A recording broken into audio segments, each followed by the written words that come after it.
elevator. This will go all the way to the balcony that's above us.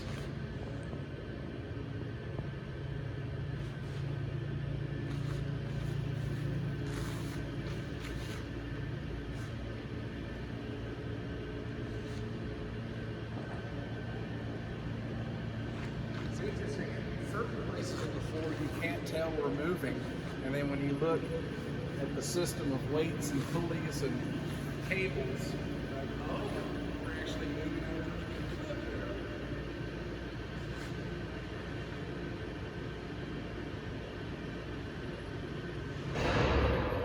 So that gives you a good indication of the world's largest indoor elevator.